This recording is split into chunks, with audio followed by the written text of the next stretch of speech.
Punch Sports Extra on this day, Monday the 15th of April 2024. My name is Shegun Odunwayo. I have my co-anchor with me here on the program, and together we'll be driving you guys to the very best of sporting updates. Abiodun Adewale is his name. Abiodun, good afternoon to you. Good afternoon to you, Shegun, and good afternoon to you as well. And as is our tradition, we begin with this front page of our sports paper tagged Punch Sports Extra, and it's boldly written on the front page of the newspaper this morning. Victor, of course referring to Victor Boniface of Bayern Leverkusen, making history, breaking records, and setting matters straight. Finally, we've discussed it several times on Monday here. How far can they go? How well are they doing? And you know, week upon week upon week upon week upon week, they never put up the Arsenal attitude. They are strong and healthy. Congratulations to Bayern Leverkusen. Not even anywhere near what the Arsenal attitude can be. In fact, bringing that to them is a lot of disrespect to what the brand Bayern Leverkusen stand for at this moment. And no wonder people call them the Leverkusen, because they never die. And even when you think they are going to blink, you just find a way to turn things around in a matter of a minute or two, and you see them winning again. So it's been a roller coaster for them. I think what we are seeing now is a result of a lot of work that has been done. Xabi Alonso took over a team that was near relegation before the end of last season. He had the whole summer to turn it around. Brought in one or two signings, including two Nigerians, Victor Boniface and Nathan Taylor, for almost relatively the same amount of money, except for the add-ons on Victor Boniface's contract and all of that. And one became an instant impact. Instant impact for the club, Victor Boniface. And Nathan Taylor needed time, and he had to come through in the absence of Victor Boniface. And in the end, both of them combined and did what they had to do to ensure that they delivered the first Bundesliga title for the club in the 120-year history of the club. And they could make it more special. 5 more games to go in the Bundesliga this season. They could even go unbeaten. And at the moment, it ended Bayern Munich's 11-year reign as the champions of the Bundesliga. So it's a new world, it's a new order in the German league this time around. And of course, to even think about the future a little bit, a lot of clubs have been attracting Xabi Alonso, but he's staying for one more season. Yeah. Victor Boniface, our man, has... They say Juventus want him. He has a 5-year contract. He was bought for 20 million euros. Yeah. 7.5 million add-ons. Yeah. His stock is just around 40 to 50 million euros at this moment. If he stays one more season with this kind of performance, he might be 100 million euro, 100 million pounds signing out of Nigeria. And what about Nathan Taylor? Very good with Burnley in the championship last season, coming into the Bundesliga, contributing 5 goals and 2 assists when it mattered most. That was what chilled me about Nathan Taylor's input in this whole run. While Boniface even out for 4 months. 4 good months. He's still the top goal scorer with about 19 goals and 11 assists. 27 games across all competitions. So it's been like their main man. But Nathan also... Their highest goal scorer.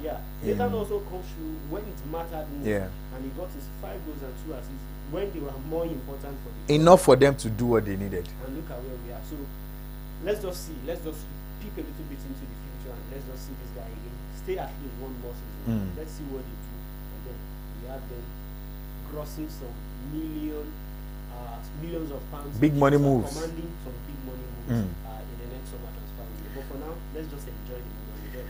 Enjoy the moment with Bayern Leverkusen, or Bayern Leverkusen, as you may want to call them. Everybody becoming an instant star with Bayern Leverkusen this season, because indeed they were cruising. Reminds me of 15-16 season for Leicester City that year. Riyad Mahrez, everybody left. Almost everybody left except for Jamie Vardy, who is still with the club till this day. But it was what turned the careers of most of those young men around. Jamie Vardy was the only one that didn't leave. Riyad Mahrez, I think he was player of the season that year. He left for City. Look at what he did with City. Look at what he did with Algeria. A man that came from nothing became something, winning African Footballer of the Year awards. For thousands of, just exactly. Coming from a second division, so sure. So N'Golo Kante as well moved from there to Chelsea Of course, he needs no introduction. N'Golo Kante won the World Cup with France in 2018. Same thing can be said to the Ajax that had Delete, Onana, De Blind. I mean, look at them. Bayern Leverkusen of 2023-2024 season have done it again with their manager, more like an inexperienced manager. You won't call him a big wig for a club that has never, ever won the title before. In 120 years, like Biodun said, they've won it with 5 games to spare. Oh my goodness. And if they go on, they can even go and become unbeaten the entire season. What makes it more interesting, what adds vitamin to the nutrient, is that they have 2 more competitions to go. They are in their League Cup final already, and they are in the UEFA Europa League quarterfinals. They are in they are even a leg in to the semi-finals, if you ask me, because they defeated West Ham 2-0 in the first encounter in Germany. They will be flying to England this week to play against West Ham. But of course, it's not over because it's just first half in that particular encounter. But you have to give it to them. Their fans were ready yesterday to pour onto the pitch. You could see the players pouring beer on their manager. I mean, you know, I like the fact that Xabi, you know, keeping moot all along. He was always playing down his team's victories. The days where Victor Boniface got injured, a certain Patrick Schick came to the table. On certain days it was Nathan Taylor. On certain days it was Jeremy Frimpong. I mean, you know, they kept you never knew where the superstar was. It was not a one-man team. Sure. Everybody around that axis up front could score. Granit Xhaka himself leaving Arsenal, coming to Bayern Leverkusen, more like a reject, more like a please go away. And coincidentally, on the day Arsenal lost, suffered a setback in their title challenge in the English Premier League, he was winning the Bundesliga. Quick one, Biodun. You know, the trophies of, I mean, when it gets to the end of the year like this, I mean, sorry, later in the year, you know, people begin to talk about awards. I mean, manager of the year. Is it possible for Xabi Alonso? You know, across all platforms, it looks like the real deal. To lead a team for those number of games without getting beaten, and to potentially you could even go unbeaten throughout the entire season. He has 1 trophy already. He could win 2 more trophies. What more can you ask for? Okay, say he wins 2 trophies out of 3. Does he deserve manager of the year from FIFA, from UEFA? Across all board, he deserves everything from Euro to the world. African footballer of the year, does our man Victor Boniface, does he have a shout? He does. For actually, this. He does actually, because not missing the AFCON might be something you want. Missing the AFCON might be something you want to think about. But since then and before then, if you look at the review period, which will cover some substantial parts of the start of this season, which was towards the end of last year, incredible form, 4 rookie awards back to back in the Yeah. He has carried that form up until the period that he was injured, and he has continued in that form. So he only needs to just stay consistent. There is still World Cup qualifiers for the national team in June. A long way as well. So whatever he's been able to do at club level, just stay consistent. And if he doesn't get a chance at this stage, if we are just in April, we might not outrightly say he's destined. I don't think anybody from Cote d'Ivoire can be, despite the fact they won the Nations Cup. We might not say he's destined at this moment, but then he already looks like he has a nomination already. Yeah, I think he will get a nomination. So if he stays consistent, I think we'll he'll see get him it. in the final 3, and we might just have to just sit back, relax, and see who takes it. Who are even the top guys in Africa at the moment? Sebastian Haller, you might want to give him a look at because of his influence during the AFCON, and he has a compelling story off the back of that tournament. Borussia Dortmund have not been special this season. Have not been special, but he has stood out individually for the national team, as a matter of fact. Who else? Like I said, Victor Osimhen. We are still in April. So if Sebastian Haller comes back by August and he starts clicking for Borussia Dortmund, if he clicks again for Ivory Coast during the World Cup, but he wouldn't exactly have any trophies he outside of the Nations Cup. So that is why I say at this moment we can even put Boniface in. I think Boniface is in it. He's already in it. So we might just have to wait a little bit, maybe until August, before we say, okay, he's likely to win. And who is looking most likely as a winner? You can't even rule Victor Osimhen out totally at this stage, because even while Napoli are struggling, he's looking very good to get a place among those names we mentioned for the crown when it comes to when it's time to announce his All right, still on our front page, there's Victor Osimhen on our front page as well, getting a goal in their win. Sorry, in their draw, in their draw with Frosinone. Interestingly, I love Frosinone. I watched them at the beginning of the season, and I don't want them relegated. So I wanted Victor to score, but I didn't want Napoli to go with all points, with all the 3 points. But good one for both teams. I mean, a point for Frosinone. They are still somewhere smiling at relegation, but they can battle their way out. But for Victor Osimhen, most importantly, adding another goal, there will be no trophy for that club this season. There will be no highest goal scorer for Victor as well, because Lautaro Martinez is leading that list with 25 goals. Just as Inter Milan are running yes, with the title. But Victor is scoring. So, you know, but the reports have it that he's leaving. He has gotten a goal, increased his tally. Good one for him. And, you know, for a player that has been linked with a transfer away from the club in the summer, you know, for him to have kept his cool and to stay consistent with goal scoring, it says a lot about the kind of mentality he has, and especially about keeping in stock. He has been priced for about 120 million euros. Yeah. The price tag of 120. Put on him by Napoli. Imagine if he's not performing. A lot of clubs might pull out of the deal or try to. But at this moment, even while Napoli are struggling, he's scoring. He's still looking like a very hot cake in the market, and clubs are still just needed to balance their books, especially to make sure that they are able to afford it by summer. So that's the kind of player Victor is, and we can only wish him luck as he's preparing for his exit in Napoli. All right, still looking at our front page on Punch Sports Extra this morning. Samuel Chukwueze did not score 1 goal that was cancelled, but scored 2 goals that VAR cancelled. 2 goals cancelled by VAR. That's probably a record. I don't know if anybody has done that. Had 2 goals cancelled by VAR. But good one for Samuel Chukwueze. You know, it got to a point they were saying, hey, this is AC Milan, you have to come to the party.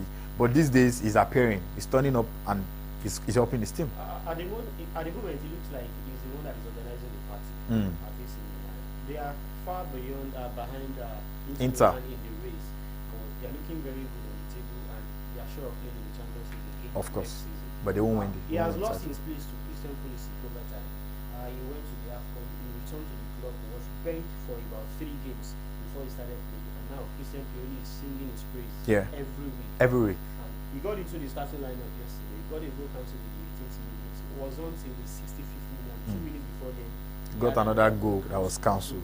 It's just about him staying consistent and just get the goals as much as he can. And of course, he will still be in the same next season, and hopefully who knows? Rafael Leao might be leaving, so he may be getting opportunities down the left. Because so many, one transfer is going to trigger a lot of other moves in the summer. Who knows who leaves and who stays, and it might just be staying.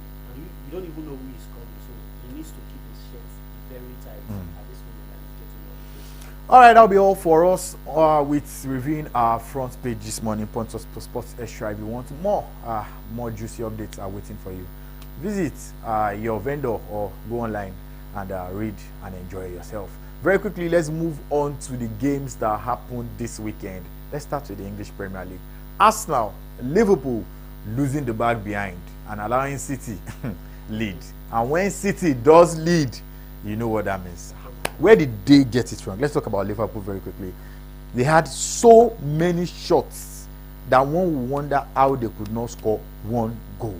Crystal Palace taking all 3 points. I think the commentators settled everything yesterday. It wasn't just Liverpool's day. But where they lost it, they were very sloppy in the first half of that game. It was the same attitude against Atalanta in the Europa League last Thursday. So they were yet to move. They were still hanging over that one. And that was how they started the game against Crystal Palace. What Crystal Palace did to Liverpool is what they will do to any big team, any type of chasing team.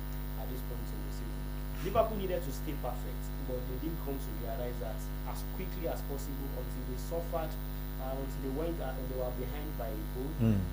Jurgen Klopp ran those changes in the second half, and of course, maybe it worked, maybe it tweaked their setup a little bit, but the closest they were blocked shots and some singles. And Crystal Palace, in the heat of those moments, had other chances to have even double their advantage. And they kept missing as well. Mateta. So it was just a bad day in office for them, and sloppiness in the first half cost them that game entirely. Now they are 2 points behind Manchester City. No one wants to be points. Nobody, not at this time of the day.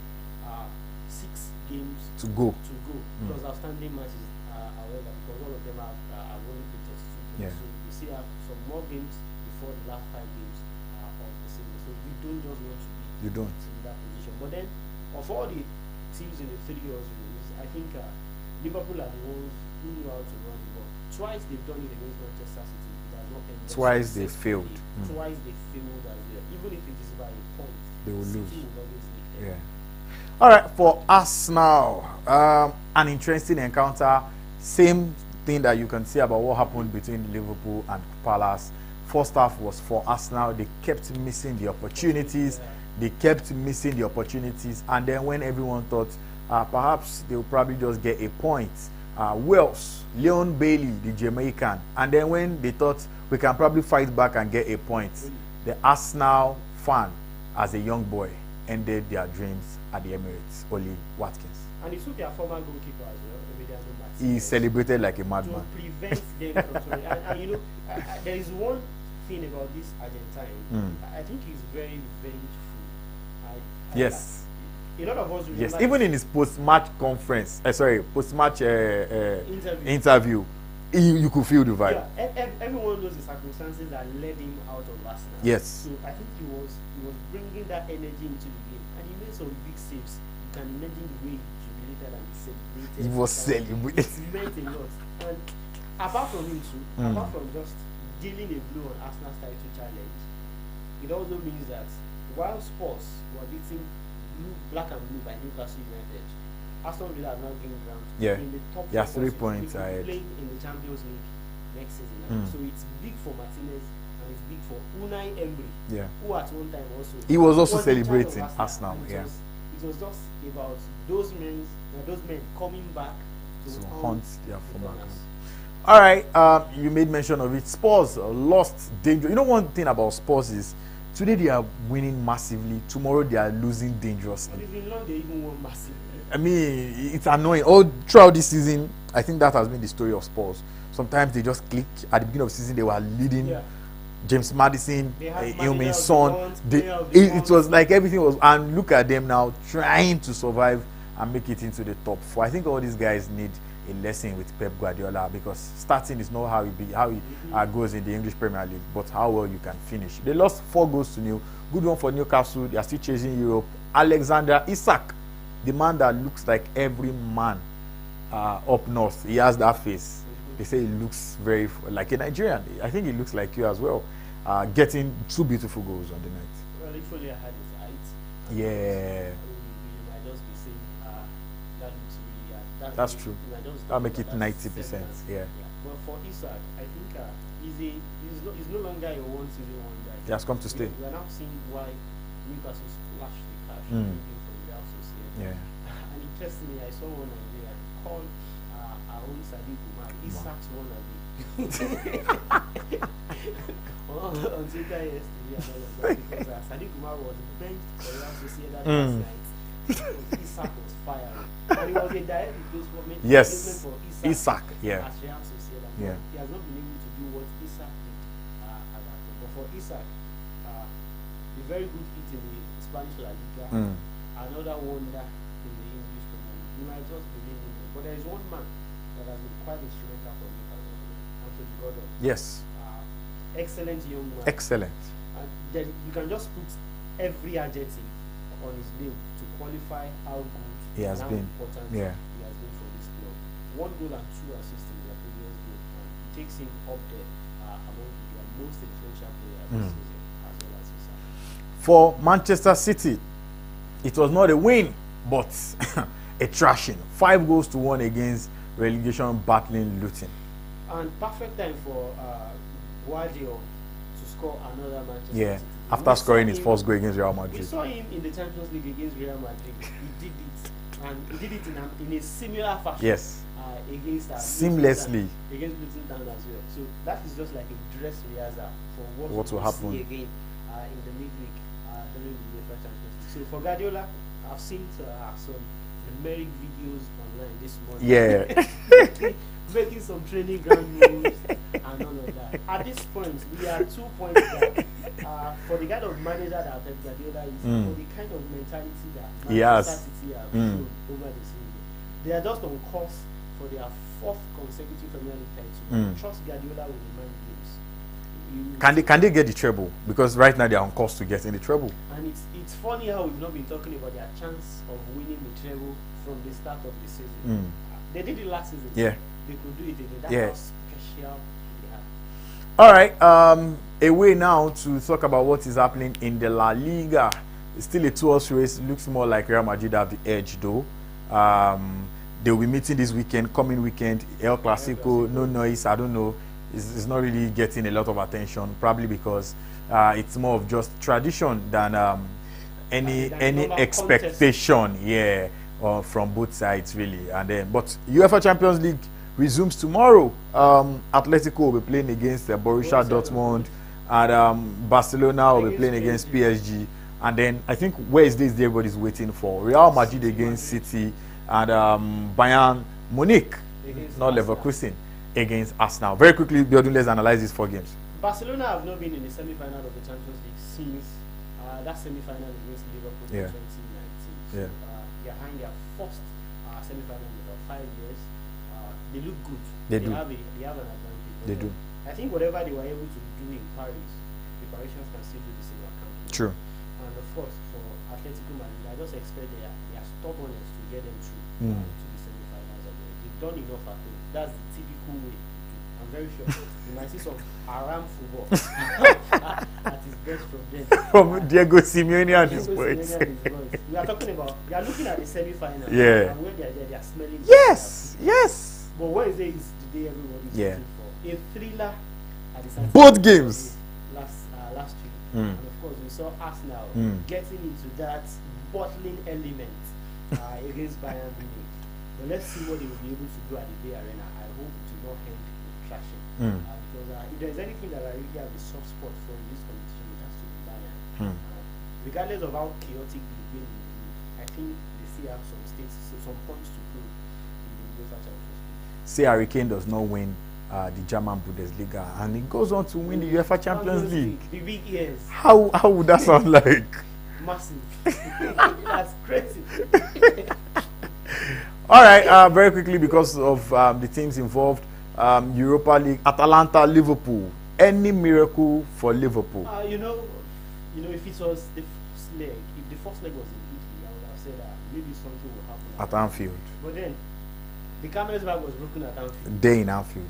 I don't know. I don't expect anything. No 4-0. I don't expect anything coming in the second leg, except Atalanta was just only back and sitting. But at the point that Liverpool are, they won't even be pushing their luck too far or too hard because they have to be perfect in the Premier League. And they have the Europa League. Oh my goodness. And I've seen these flashes in that first leg against Atalanta. Salah was rested, some other players were rested before they were brought on. They needed the adrenaline in the game against Crystal Palace. They started with it, but they were slow. They still didn't get the adrenaline. So that means the players should just gear up for the end of the season of their lives if they want to really get forward in the Europa League. So no trouble for them? Is it possible? It's looking like it's fading away. Would they just win a trophy, the one they have? Even if they still end up winning at least the Premier League, the Europa League looks out of it. And personally, from my own personal opinion, I never considered the Europa League as something big that Liverpool should be fighting for this season. So a treble, quadruple, or whatever it is, should not be involving the Europa League. I have removed the Europa League from the equation a long time ago. They should be playing in the Champions League. Yeah, with the big boys. Bayern Leverkusen, West Ham. Any miracles for West Ham? Well, our men are on course for 3 titles. So West Ham, I want to put something at the London Stadium. But we've seen the kind of football that Leverkusen have played. So they just have to come to England, do the formalities. Let them not just get beaten. That's my own, so that they can go unbeaten in all competitions. All right, now I'll be putting it directly to you now. Bayern Leverkusen, Arsenal, who goes through?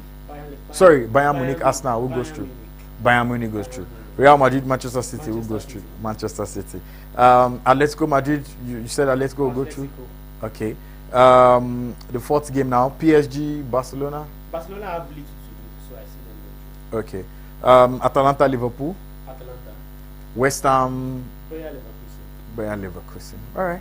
I think that's all. The Nigerian Premier Football League will be back tomorrow, Tuesday. Why didn't you play this weekend? I mean, we're analyzing. Okay, it wasn't. Just before. I think it was kind of technical. We anticipated games on Friday, Saturday, and Sunday. But if games had gone on like that, Rivers United would have had 7 outstanding matches because they were also playing their FA Cup final on I think Saturday. They won it. They won it. Yeah. They were trying to celebrate it, but they were trying to celebrate. It was just one of those passive things. So, but I mean, some other big clubs did not win in their states. Yeah, so Rivers United deserve to celebrate. So I think shifting the games to Tuesday and Wednesday was a kind of smart move on the part of the clubs and the organizers to ensure that they don't have one more outstanding to the 6 games that they have. So while they are thinking of playing the 6 outstanding matches, at least no other match should join them. And why they have 6 is because of their engagements in the CAF Confederation Cup. In all, I think we all have a lot to learn in this country, especially when it comes to many Nigerian journalists were angry online and were castigating. They traveled and all of that. Yeah. It takes a lot to cover this league. You know how we travel the length and breadth of this country to do that. I spoke with clubs who were supposed to hit the road on Friday and travel to there. But then I think they only got the news on Friday morning as well that they won't be playing again. We've seen cases this season that teams have been on the road and they were told to go back. Their matches will not. So, it shows that we have a long way to go in organizing things in our local league. So these are not the stories we want to talk about. Rivers United have said to have received their $500,000 for getting to the quarterfinals of the CAF Confederations Cup. Landed cash in the bank. That's massive. And I just hope that going forward that Nigerian clubs will not just hope to play for the money in the group stages of this competition or reaching the knockout stages. Let's go as far as we can. As far as we Dreams can. are in the semi-finals. Dreams FC of Ghana. Same dreams. Same Dreams FC. Not just same dreams. A team from Ghana. That's the most painful part of it. I mean, they were not special when they knocked out Ramos. Yes. In Ikene here on penalties. Time is not our friend. Most important.